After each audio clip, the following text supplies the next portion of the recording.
देश और दुनिया की सबसे पहले खबर पाने के लिए हमारे चैनल परफेक्ट मिशन लाइव को सब्सक्राइब करें, बेल आइकन जरूर दबाएं। पति और 2 बेटों की मौत ने उजाड़ दी थी जिंदगी, द्रौपदी ने कभी नहीं मानी हार। द्रौपदी मुर्मू को भाजपा नीत राष्ट्रीय जनतांत्रिक गठबंधन एनडीए की तरफ से इस बार होने वाले राष्ट्रपति चुनाव के लिए अपना उम्मीदवार घोषित किया गया है। उड़ीसा से देश की राष्ट्रपति बनने वाली दूसरी शख्स होंगी। द्रौपदी मुर्मू से पहले उड़ीसा से वीवी गिरी देश के राष्ट्रपति रह चुके हैं। बता दें कि देश में राष्ट्रपति चुनाव के लिए मतदान 18 जुलाई को होगा और मतगणना 21 जुलाई को होगी। मौजूदा राष्ट्रपति रामनाथ कोविंद का कार्यकाल 24 जुलाई को खत्म हो रहा है। द्रौपदी मुर्मू का जन्म 20 जून 1958 को उड़ीसा के मयूरभंज जिले के बैदापोसी गांव में हुआ था। उनके पिता का नाम बिरंची नारायण टुडू है। वे आदिवासी संथाल परिवार से ताल्लुक रखती हैं।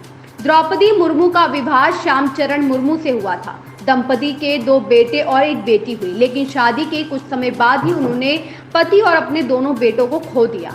घर चलाने और बेटी को पढ़ाने के लिए मुर्मू ने एक टीचर के रूप में अपने करियर की शुरुआत की और फिर उन्होंने उड़ीसा के सिंचाई विभाग में एक कनिष्ठ सहायक यानी क्लर्क के पद पर भी नौकरी की।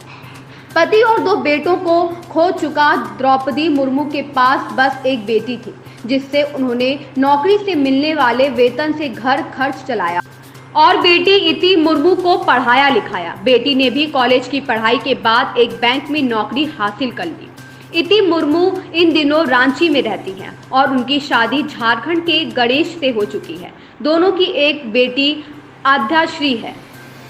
साल 2017 के राष्ट्रपति चुनाव में भी झारखंड की तत्कालीन राज्यपाल यानी कि द्रौपदी मुर्मू के नाम की चर्चा जोरों पर थी, लेकिन उस दौरान रामनाथ कोविंद के नाम पर मुहर लगी और उन्हें ही राष्ट्रपति चुना गया। अब बीजेपी संसदीय बोर्ड की बैठक में करीब 20 नामों पर चर्चा के बाद द्रौपदी मुर्मू के नाम पर रायशुमारी बन गई। ऐसे में अगर चुनाव में सफलता मिली तो किसी समय एक क्लर्क के बाद पद पर काम कर चुकी आदिवासी महिला मुर्मू पहली बार रायसीना हिल की सीढ़ियां चढ़ेंगी।